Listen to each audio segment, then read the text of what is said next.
afternoon or good evening, everybody. It feels like evening, but I guess it's still afternoon. So, good day, everyone. Thank you so much for being here. This is very inspiring.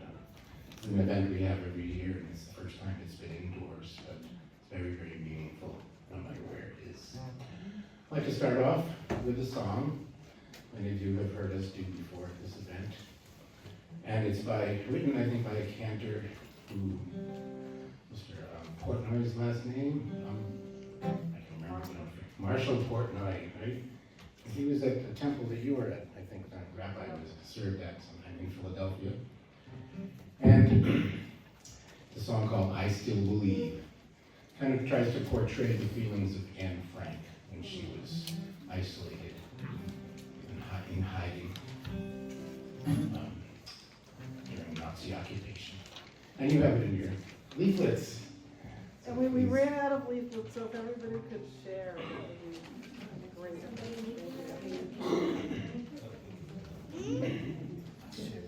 And we're very happy to be accompanied by having additional accompaniment by our wonderful violinist,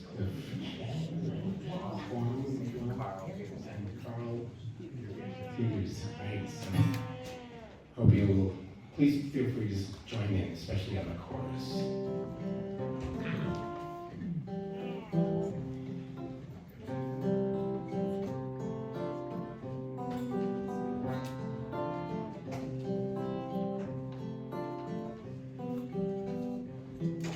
Shining stars, cloudless skies of blue, through the window crack I see you, and I long to run and jump the sun. Dear diary, what else can I do? Growing up and longing for a friend, hoping that our secret life will end with words of light written in the night. My thoughts and hopes and dreams to you I send. I still believe, in spite of everything, that people really are good at heart. And the skies will be bright, it will all come right, and the springtime of peace will start.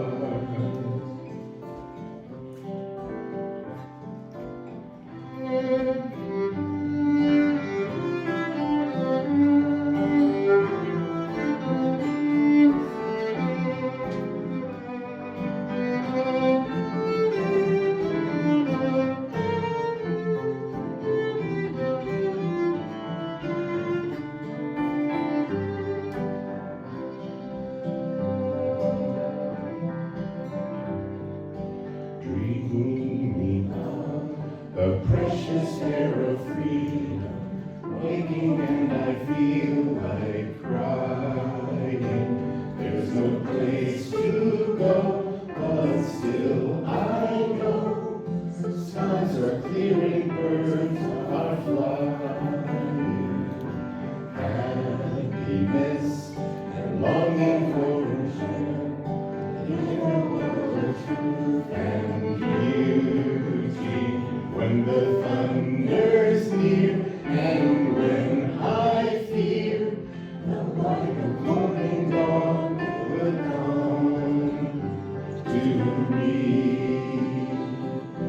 I still believe, in spite of everything, that people really are good at heart.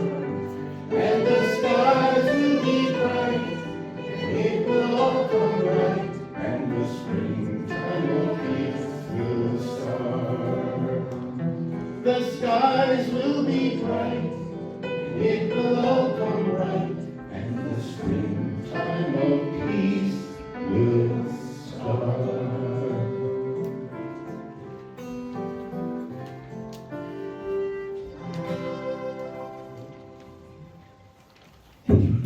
Thank you, everybody. Welcome, everybody. Rabbi Susan Abramson, the rabbi at Temple Shalom Emeth in Burlington, and a Bedford resident. And on behalf of Bedford's Jewish community, Bedford's Interfaith community, and the citizens of Bedford, Billerica, Burlington, and surrounding towns who gather here tonight, I welcome you to our annual Kristallnacht commemoration.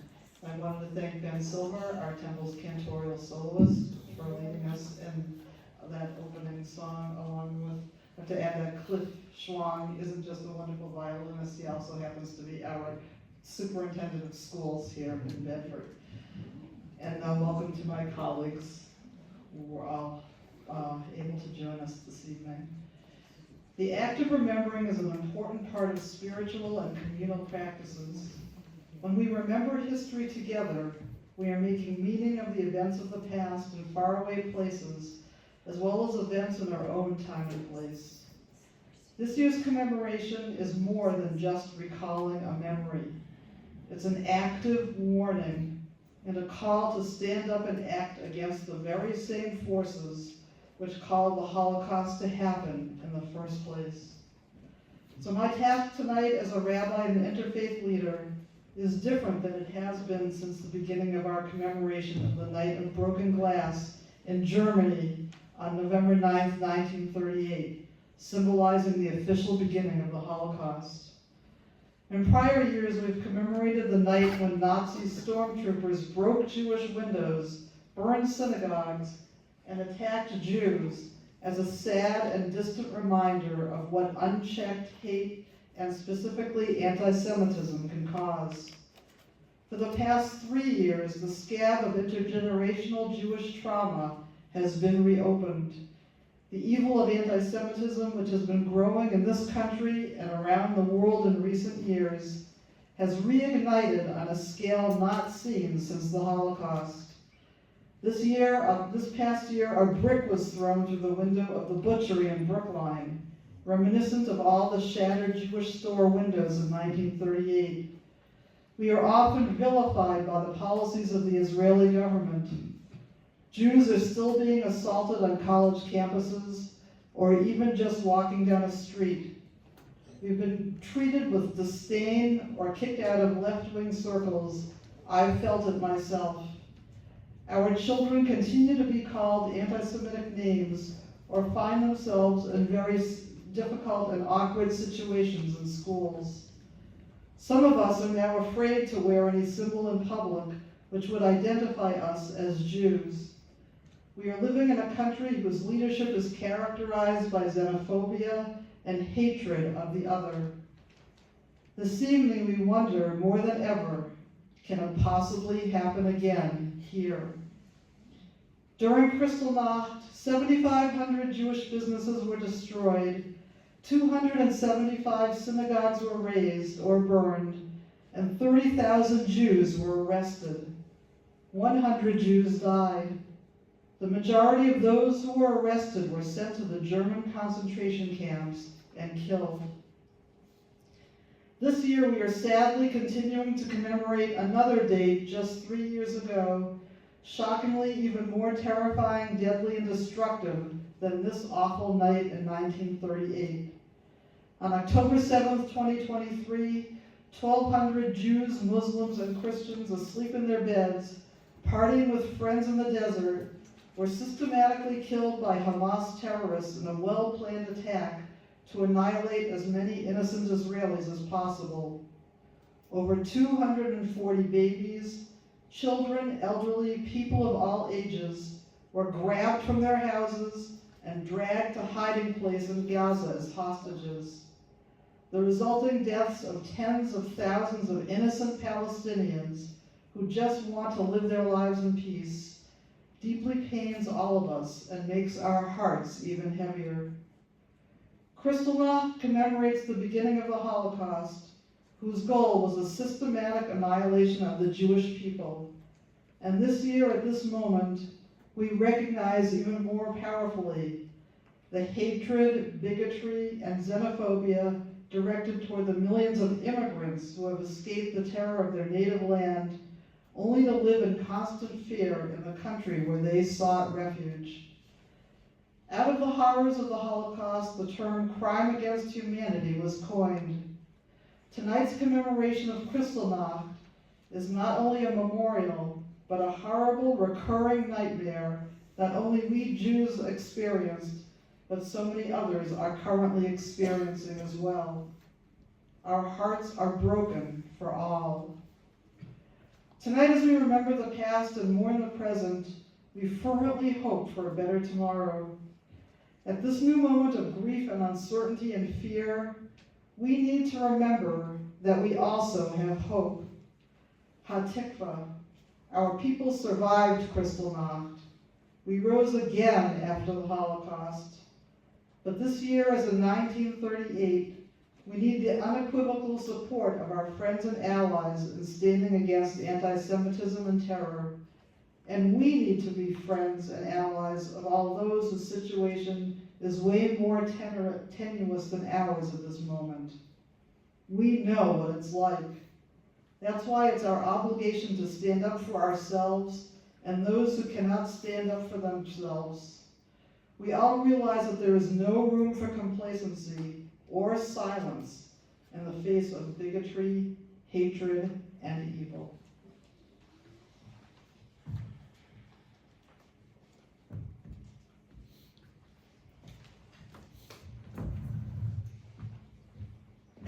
I'm Phyllis Landman from the Bedford Jewish community. This is a poem called Holocaust by Abramson. We played, we laughed, we were loved. We were ripped from the arms of our parents and thrown into the fire. We were nothing more than children. We had a future. We were going to be lawyers, rabbis, wives, teachers, mothers. We had dreams. Then we had no hope.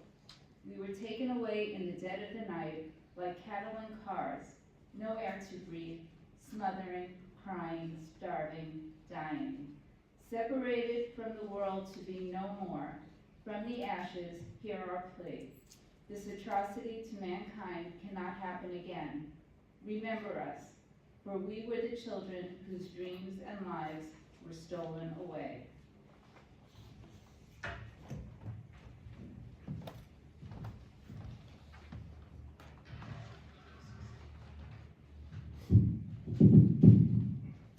I'm the Reverend Jamie Hinson-Rieger, Senior Minister at First Parish in Bedford, and this is the famous reading by Martin Niemöller.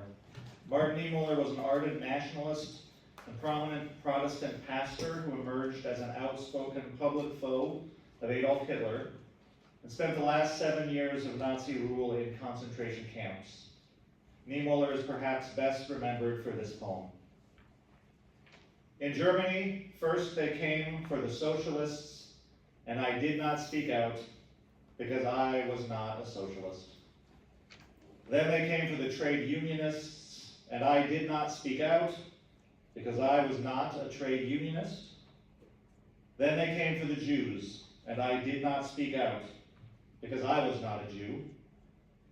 Then they came for the Catholics, and I didn't speak up because I was a Protestant.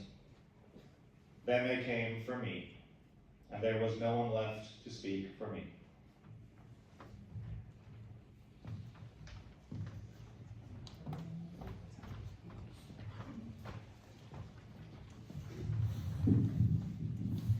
Good afternoon, everyone. I am State Representative Ken Gordon, and here on Kristallnacht, I'm also a Jewish resident of Bedford, and so I will address this crowd that way. And so thank you, Rabbi Abramson, and to the Interfaith Council for allowing me to share some thoughts. Before I go into what I prepared, I want to refer back to what we just heard as to the poem written by Martin Niemöller, that famous poem, and that lesson that we learned. And I want to point out a lesson I learned from Rabbi Abramson this year. On Yom Kippur, the holiest day, on one of the holiest days, probably the holiest day in the Jewish calendar, Rabbi Abramson led a group from the synagogue, and included many of you, because she invited members of the community to participate, to the detention center in Burlington, because she felt, and I agree with her, that those lessons of that poem, if we don't stand for others when they feel the oppression, when they feel when we see them being rounded up and placed in a facility they don't want to be against their will, then where are we if we don't stand up against that? The Rabbi stood up and led a group that stood up, and we had hundreds of people there standing up, so thank you for doing that. And also thank you for bringing this indoors tonight. We're here because 87 years ago, the German government used the murder of a German diplomat by a 17-year-old Polish Jew whose parents had been deported to Germany as justification, not only to curtail Jewish people's civil rights, which had been done up to that point, but also now their human rights. Anti-Semitism and violence against Jews, it's an age-old story. It exists today, as the Rabbi said, in the form of attacks on young people in Boulder, Colorado, in a high school in Brooklyn, the market in Brookline, kosher grocery, just to name a few. It exists in a growing number in Massachusetts, and the prevalence of bullying and the appearance of swastikas is on the rise. Now, I'm proud that we're addressing this. In the state legislature, we've organized a commission to address growing anti-Semitism in this Commonwealth. It's chaired by my friend and colleague Simon Cataldo from Concord.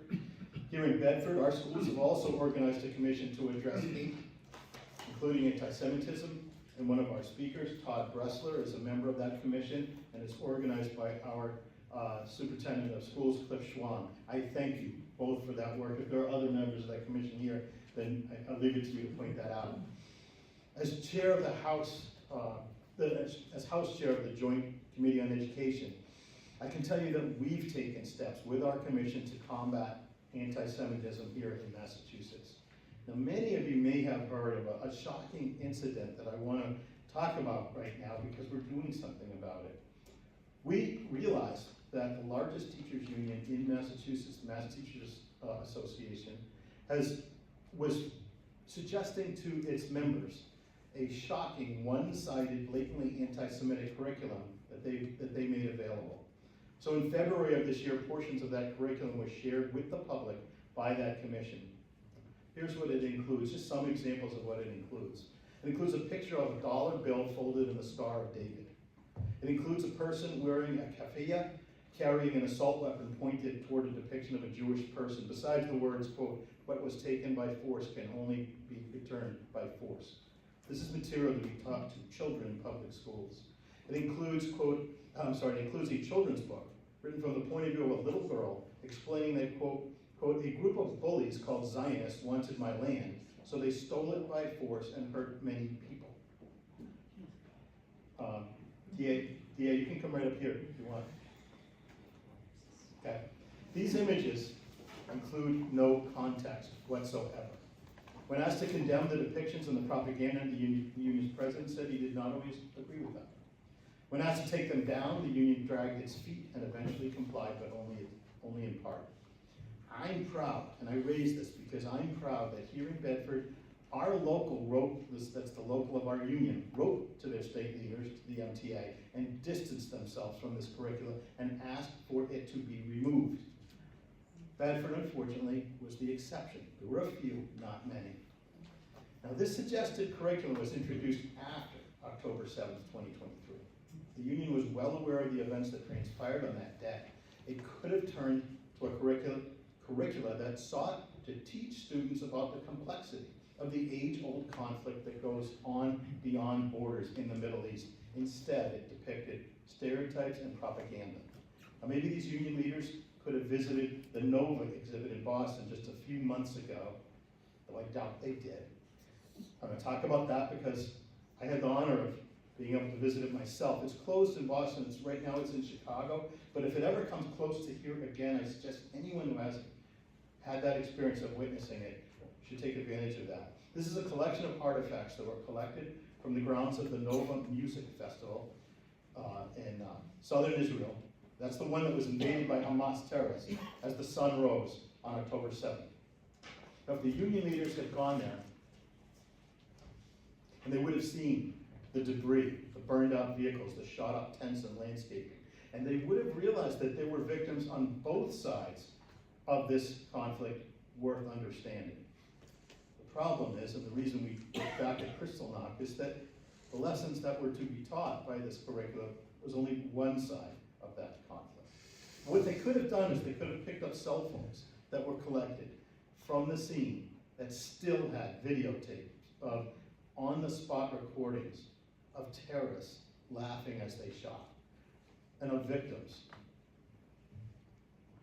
And you can just imagine. Those victims were not government operatives. They were not involved in decisions that caused harm to other people. They were not combatants. They weren't even diplomats. That night, they were singers and dancers and music lovers, and they just wanted to enjoy the night. So why would the teachers union, I want to make sure I'm not teachers, I'm not saying that, I'm talking about the union, see fit to teach empathy for a 10-year-old Palestinian girl, which is noble, but then ignore the plight of thousands of young Jewish people who just wanted to go to a music festival? So too many Jewish people know the answer.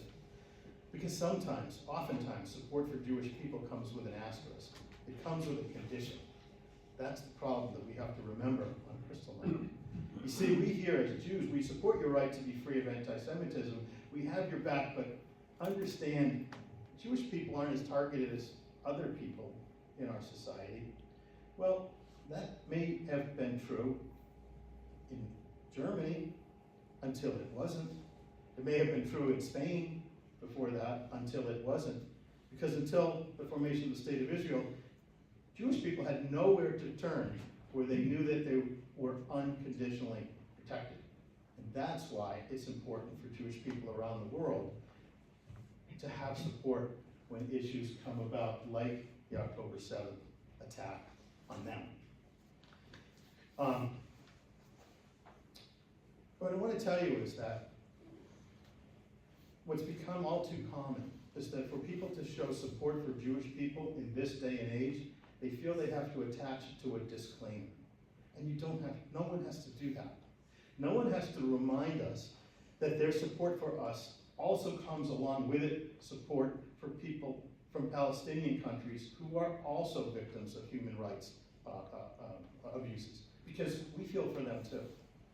We don't have to be reminded that their support for us comes with it a criticism of the government of Israel, because many of us also might criticize the government of Israel, just like we do here. It's not necessary to remind us of these things, because we share them, we understand them. Sometimes we share them, we understand them. On this Kristallnacht, let's keep in mind the victims of that night, the night that civil rights violations turned into human rights violations.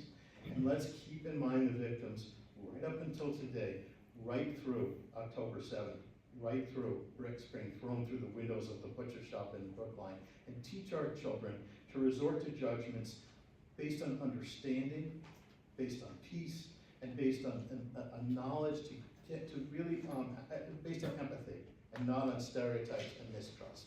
Thank you.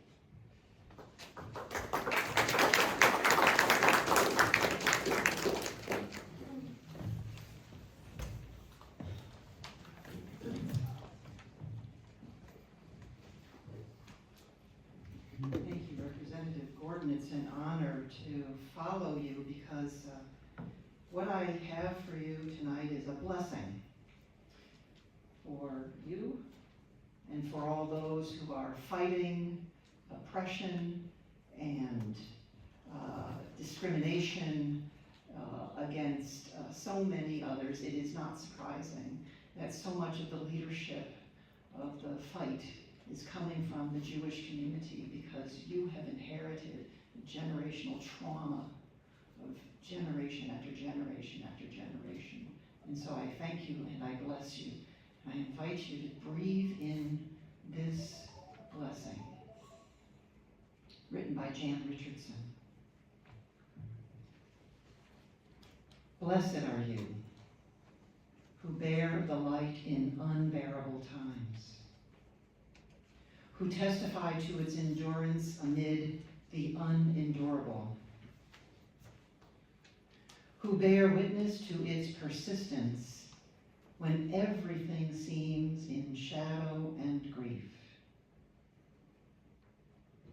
Blessed are you, in whom the light lives, in whom the brightness blazes, your heart a chapel, an altar where in the deepest night can be seen the fire that shines forth in you, in unaccountable faith, in stubborn hope, in love that illumines every broken thing it finds.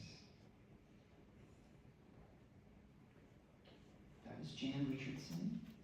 And I am Reverend Sharon Dickinson, ordained Roman Catholic woman priest. Thank you.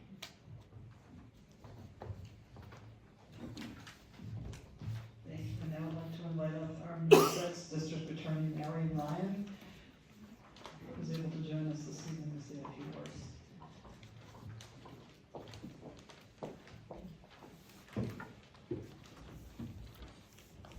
The baby don't come out. I was getting a little worried, I didn't know where you were going.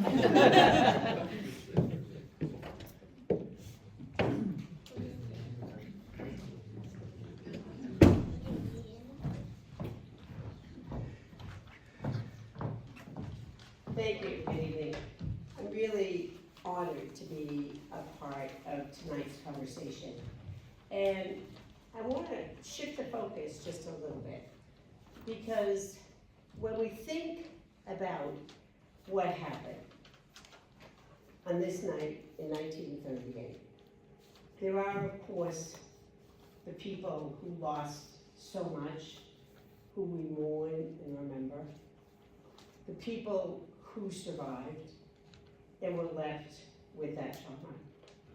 And it is right that we should come together and remember that, because as we all know, those who don't remember let the same things happen again.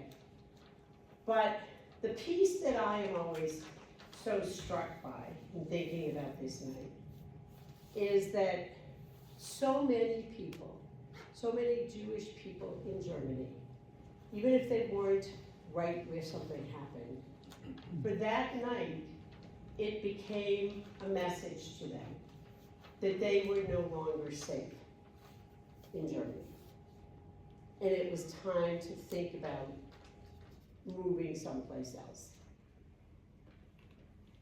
And I think we should just spend a minute thinking about that. Think about how rooted your life is here. And think about even if nothing personally happened to you. If you believe that because of who you were, not anything that you had done, but just who you were, you needed to pick up your life and move it.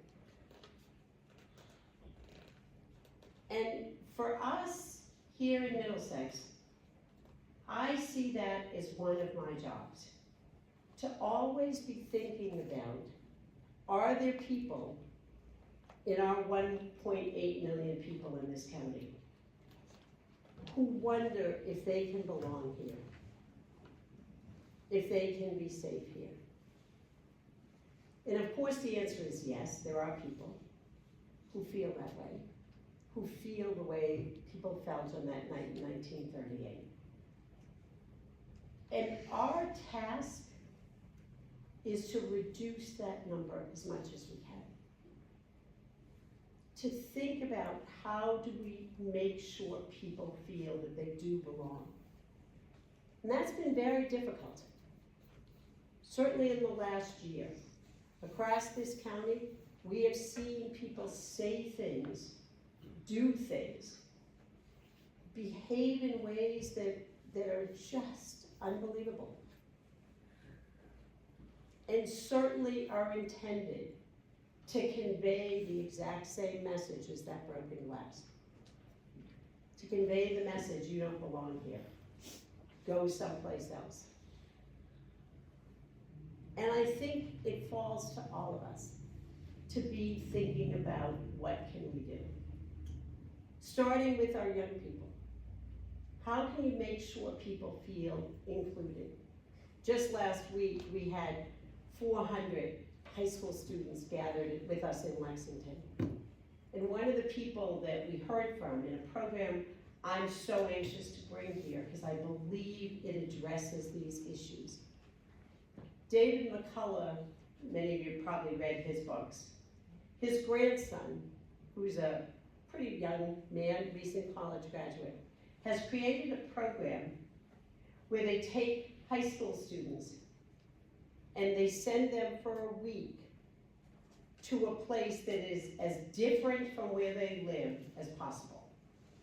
So they categorize where they live, you know, they live in Bedford, what kind of a place is that? And then they match them with someplace else. And they send them there for a week. And the idea is, and everybody in this room knows this is true, it's very hard to hate people when you get to know them, when you sit at a table with them, when you share a meal with them. Whatever you thought about them, whatever them is, that sort of fades when you start talking about your children or your grandchildren or your dogs, and you find out what you have in common. And the point of this program is to start with our children, teaching them to see people as individuals, not them. Because that's what fosters that hate. And as I saw how many of the students were so interested, they have a 100% acceptance rate in this program. How many of the students were anxious to go? That gave me what I think is our most powerful weapon. As Nelson Mandela said, that most powerful weapon is hope. It gives me hope to see people want to be involved in that. It gives me hope to see you here tonight. It's kind of a cold, dark, rainy night. And you are here because you want not only to remember what happened, but to prevent it ever happening again. And I think that is what changes how we go forward. Hope is really the only thing that ever worked. And I come from a faith tradition which has hope at its center. Hope that people can find their better selves. Hope that we can reach across these divides and teach people how to make people be included, how to make them feel that they are a part of our society. And we're seeing that in so many different ways. You know, as crazy as everything that's been happening in Washington in the last few weeks, there is hope in what we've seen people be able to accomplish, what we've seen in people coming forward to do for other people. And that is what I hope in all of the remembering tonight is not lost, is that it is hope that can move us to a different place. Hope that can give people that sense of security that was taken from so many on this night, so many years ago, and that we can be a part of that peace.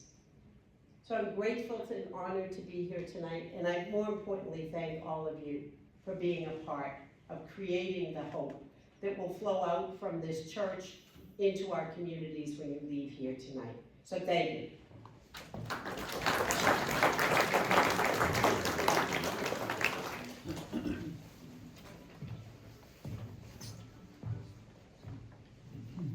Good evening. I'm Reverend Alex Wood, chaplain at Carlton Willard Village.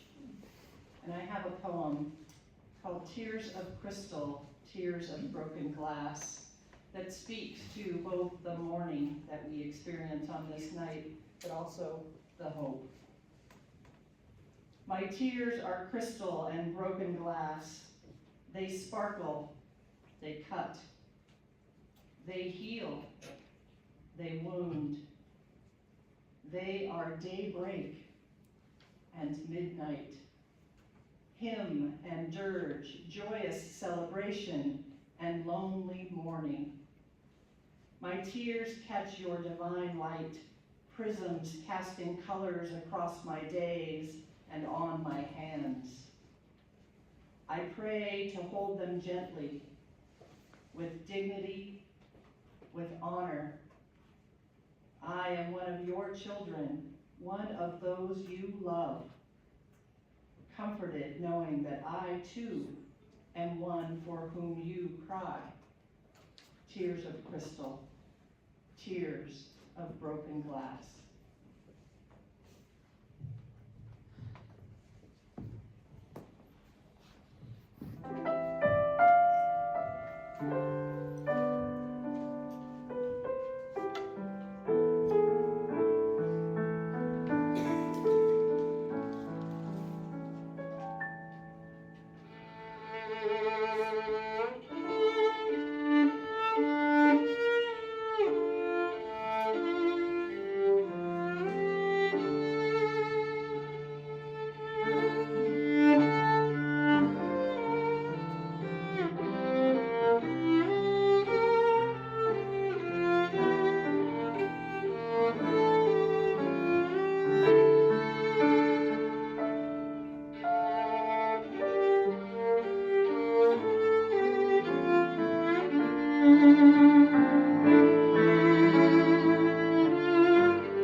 Clergy for hosting, Rabbi Abramson. Thank you all of you for being here.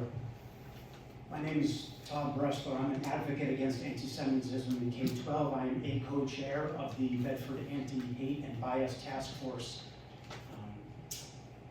That I speak tonight as a second-generation American. My grandfather was the only member of his family to survive the Holocaust, which is how I came to be here tonight to remember Kristallnacht, a violent, deadly, and destructive attack against Jews. In Europe, in the years before Kristallnacht, Jewish people seemed to be fully integrated into European society, just like we seemed to be fully integrated before October 7th, 2023. Kristallnacht was the night of broken glass. On October 7th, we saw broken bodies, burnt homes, broken families torn apart by kidnapping. Most Jews in our community and around the world have had a broken spirit. We can't honor the tragic history of the Jewish people without shining a light on modern anti-Jewish and anti-Israel hate and the fear and isolation many Jews are feeling.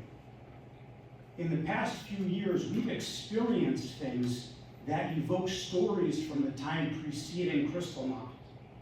Blocked access to education, denied entry into public spaces, destruction of Jewish property, verbal assault, targeted harassment, targeted violence, and murder. After surviving the Holocaust, we were forced to fight for our ancient ancestral homeland. We need to realize and remind people that Israeli Jews today are the first generation of Jews in almost 3,000 years who didn't have to move somewhere new, go somewhere else, leave and learn a new language to survive. It's been said that Israel was created because of the Holocaust.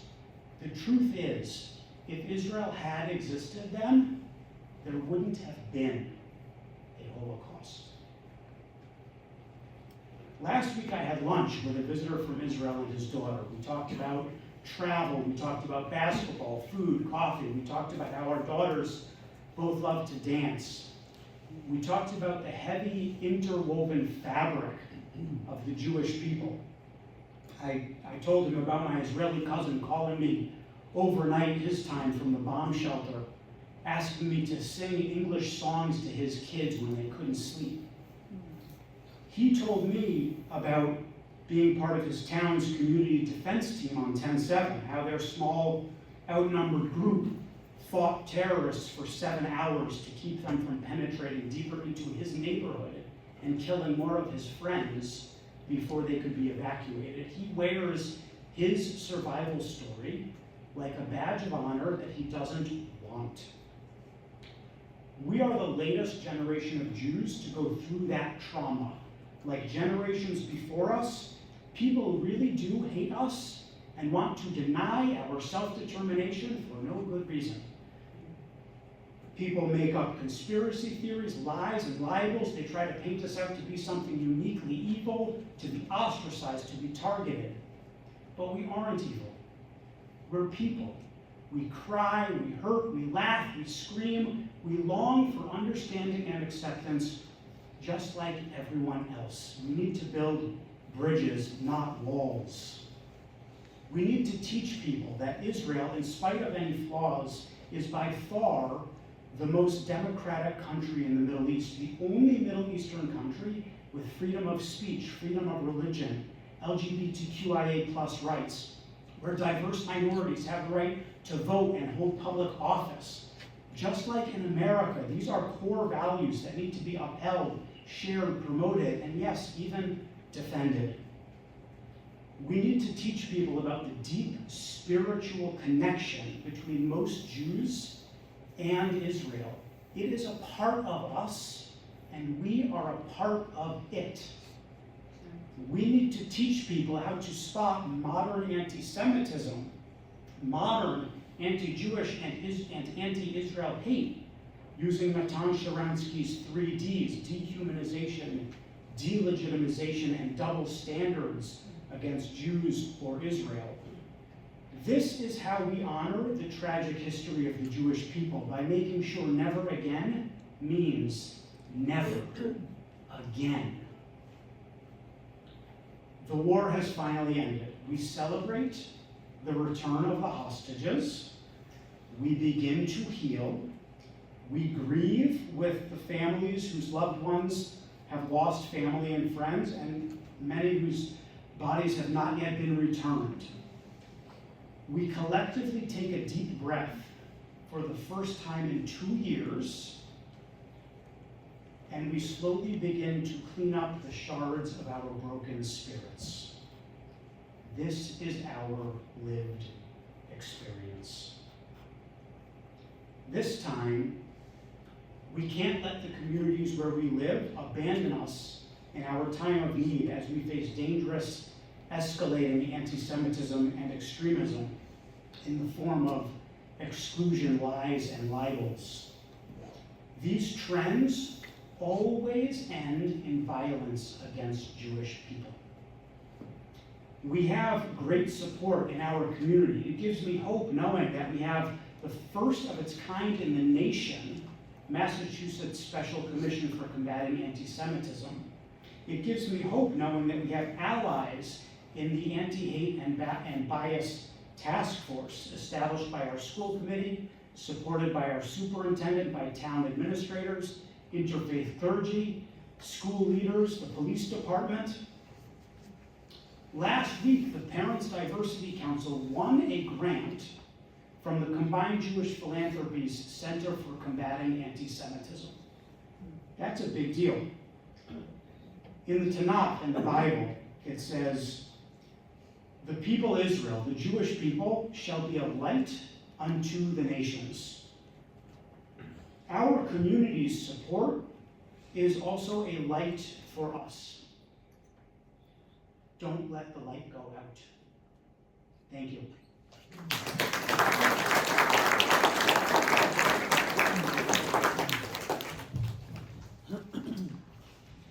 Good evening, everybody.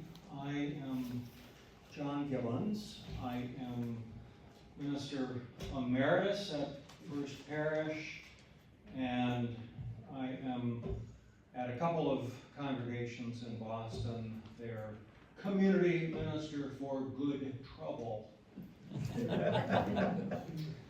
I'm glad to be with all of you tonight, be together. There are so many forces in our society right now that would have us withdraw, stay home, close our eyes, and be separate. And it is very important that we find all possible ways to be together. So I'm glad we're together tonight. This reading is one that is getting to be quite familiar. I can almost, not quite, read it by heart.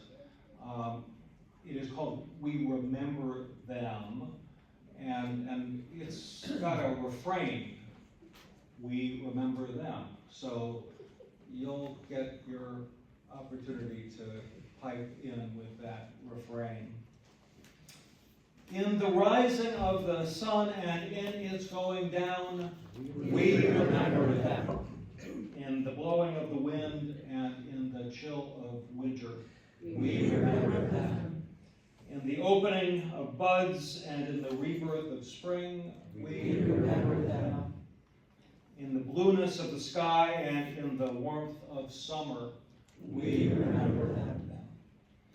In the rustling of leaves and in the beauty of autumn, we remember them. In the beginning of the year and when it ends, we remember them. When we are weary and in need of strength, we remember them. When we are lost and sick at heart, we remember them. When we have joys we yearn to share, we remember them. So long as we live, they too shall live, for they are now a part of us as we remember them.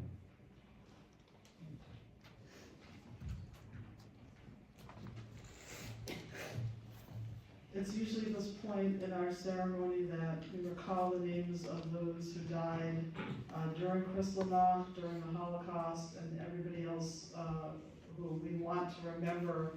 And so this year, I in particular wanted to remember Mike Rosenberg, who was taken from us this year, who was such a light to our community and was here every single year of Kristallnacht. He never wanted a part. He just wanted to stand to the side and take notes for the Bedford citizen, and he was a huge, I mean, he was a very, very strong Jewish identity himself. He taught in Maimonides at day school, and he had the strongest Jewish identity you can imagine, and he was an advocate for all of us in the town of Bedford as a select board person. I think he was school committee and many other roles. And I just, every time I drive around town and I see the signs up that say, "Be like Mike," I think we all need to think about what he meant for all of us and the values that he espoused and how we should follow his wonderful example. So we particularly remember him at this moment. At this time, if there are names of others that you would like us to keep in our hearts and our minds, we prepare to recite the Kaddish prayer for those who have died. May you say their names out loud or in your hearts as I look across the room. Hi, my name is Louis School. I was in Bedford for 40-something years, and I just want to say that I'm between generations. I am the proud grandfather of 4 children, the youngest of whom is 3.5 months old. I am also named for my grandfather, Louis School, who was killed by a drunk driver in Brooklyn in 1942, and therefore did not learn that his parents, his brother's wife, his sister, and his brother's daughter were murdered by the Nazis. And that's just one side of the family. Thank you so much for sharing that. I'd like to remember the Beavis family, Sharon Beavis and the 2 children, Ariel and, I'm sorry, I'm blanking on the other, who were murdered in captivity by Hamas. Thank you. My grandparents, Shango Abraham Gross, and my uncle, Israel Gross, who were murdered in Kielce, Poland, on their way to Warsaw. I'd like to remember Jerry Rabinowitz, beloved brother of our neighbor and friend Bill Rabinowitz, who was killed in the Tree of Life synagogue. In Pittsburgh. Pittsburgh.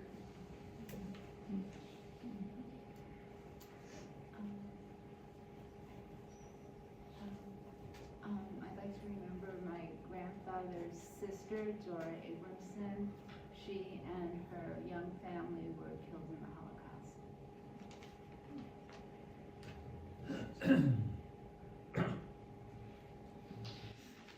And we say, Zichronam Livracha, may all of their memories be for a blessing. I'd like to invite you to rise in body or spirit as we recite together the Kaddish prayer, which is on your pamphlets. Yitgadal, Yitgadash, Shnei Rabba, B'Alma, Yivrach, Yutei, B'Amlich, Malchutei, B'Chayei Chon, B'Yomei Chon, B'Chayei B'Chol Beit Yisrael, B'Haggadah, B'Zman Kariv, B'Yimru Amen. Yehei Shnei Rabba, B'Barach, B'Olam, B'Nei Amaya, Yitbarach, B'Yishtavach, B'Yitfa'ar, B'Yitramam, B'Yitnasei, B'Yitadar, B'Yitaleh, B'Yitahal, Shnei B'Yusha, B'Rechu, B'Elam, B'Kol, Birchata, B'Shirata, Tushbachata, B'Nechamata, B'Amiran, B'Alma, B'Yibru, Amen. Yehei Shlama Rabba, B'Yishmaya, B'Chayim Aleinu, B'Al Kol Yisrael, B'Yibru, Amen. Oseh Shalom, B'Ramav, Uyaseh Shalom, Aleinu, B'Al Kol Yisrael, B'Yibru, Amen. You may be seated. From Elie Wiesel we learn, the opposite of love is not hate, it's indifference. The opposite of art is not ugliness, it's indifference. The opposite of faith is not heresy, it's indifference. And the opposite of life is not death, it's indifference. And we're going to close our service this evening with the singing of Let There Be Peace on Earth as we make a wish for peace tonight. And I'd like to thank all of those who helped to conduct our ceremony this evening.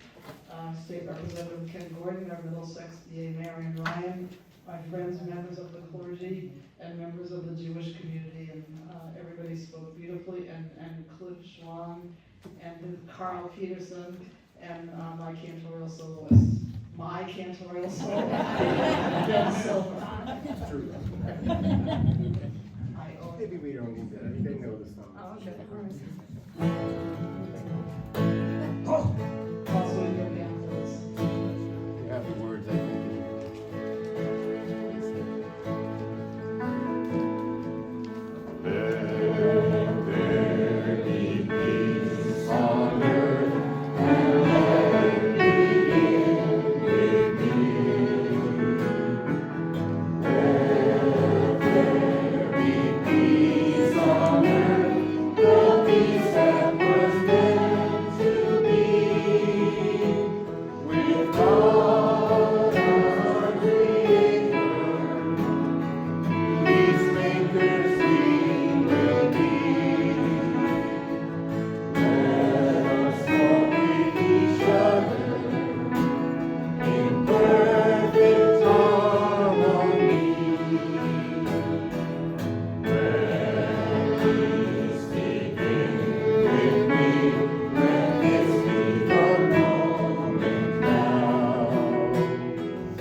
Shalom, everybody.